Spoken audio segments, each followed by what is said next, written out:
So, pretty cool. The Fifth Amendment cop card, it's done today. Fifth Amendment cop card is something you can carry in your wallet.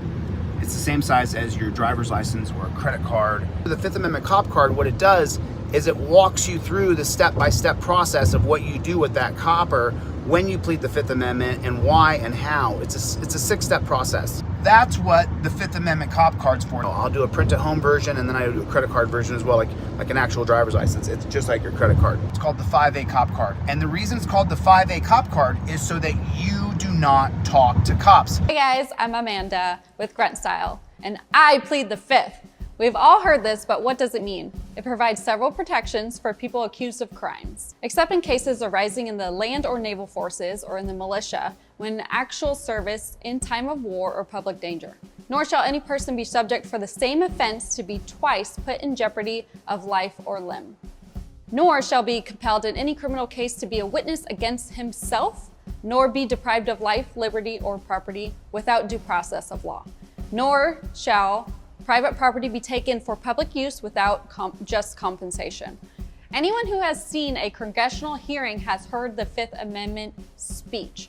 It basically means that you don't have to self-incriminate yourself. Exactly how much money did you earn in your time as a crack dealer? I said there are so many amendments in the Constitution of the United States of America. I can only choose one. I can only choose one. I plead the Fifth. I plead the Fifth. 5, 1, 2, 3, 4, 5. Anything you say, Fifth. Go ahead and ask me a question. Fifth. I have a secret document that I think you need to say.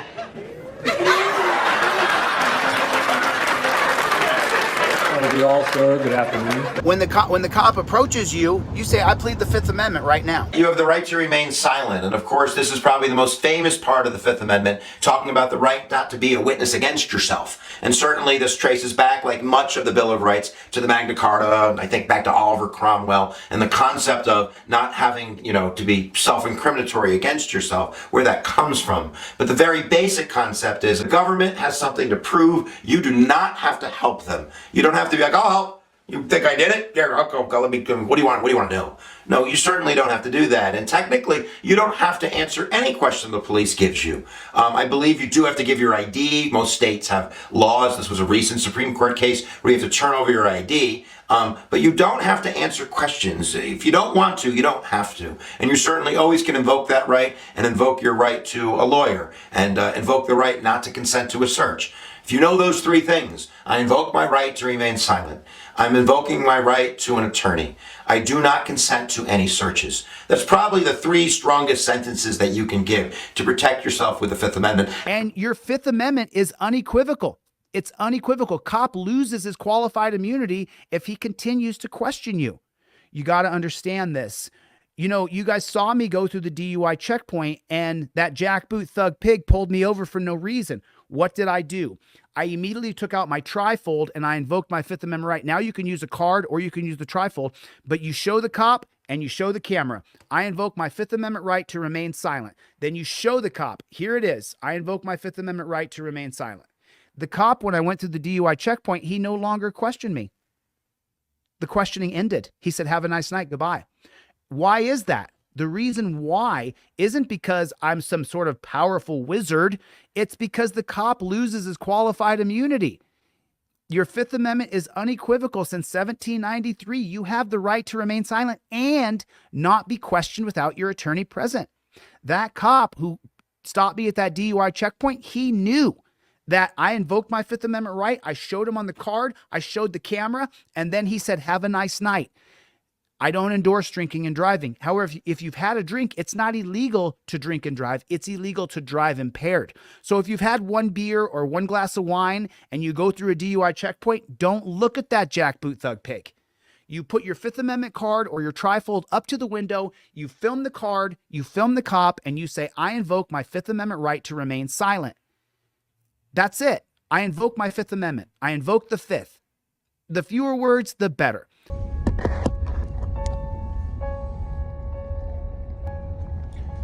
DUI checkpoint right here.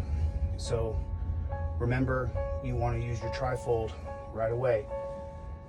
You don't want to put yourself in a position where you have to answer questions for a DUI checkpoint. That's not what you want to do.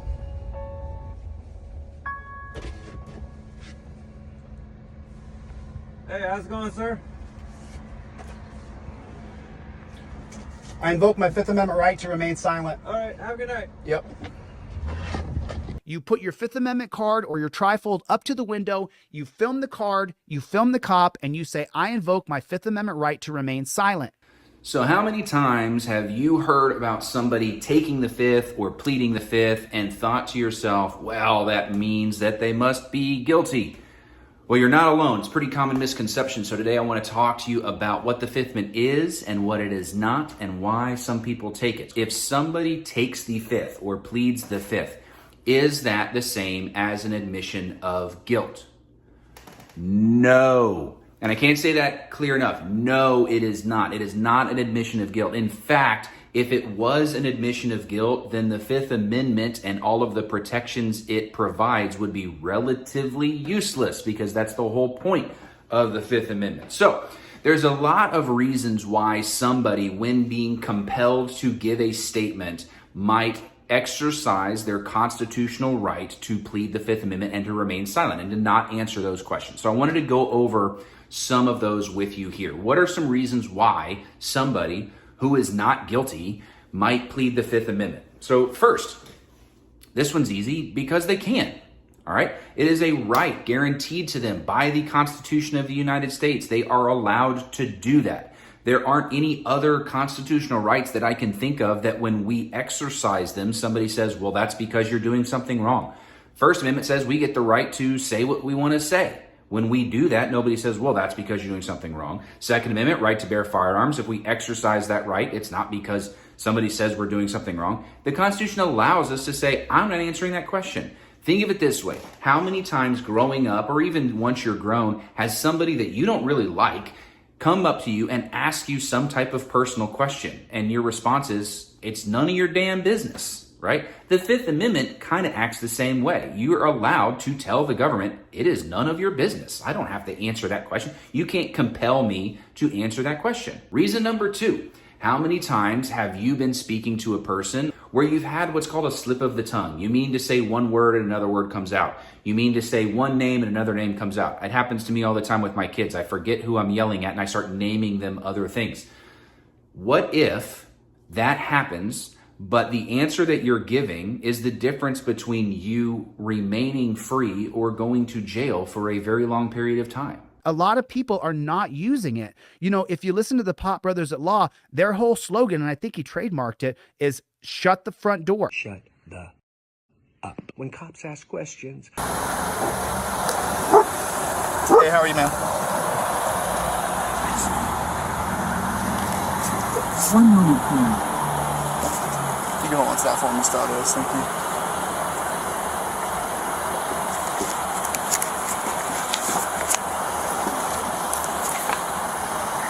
You have reached the voicemail. It would be easier if you guys had The $10. you could buy it, but if you don't, I'll keep doing it. Because I didn't create a trifold business. That's just not what I was doing. I was creating a trifold for people so that they would have a way to invoke their Fifth Amendment right and not talk to these jackboot thug pigs. Because anytime you talk to a jackboot thug pig, you're putting your life in danger. They're investigating you. You can't talk to them. You can't talk to pigs. I mean, if you don't have the trifold in your car, why don't you have it? It should be on your visor immediately now. You should have that trifold in your car. The 5A cop card goes in your wallet. So if you're walking down the street and the cop says, hey, let me see some ID, you give him the 5A cop card. And you say, take a look at number 4 right there. You see number 4? I plead the Fifth Amendment. I invoke my Fifth Amendment right to remain silent. You can get this on DeleteLawz.com. Everybody knows DeleteLawz.com. This is $30 and this is that indestructible paper. So you can destroy it, of course, you can destroy it. But if you just get it like this and then you put it back together, it'll pretty much hold up for a really long time. You can go to DeleteLawz.com with a Z, the downloadable $10 cop card or digital trifold. You print it at home and then you carry it. And if you lose it, you have the PDF on your computer, or you get the $30 printed version. But I want you not to talk.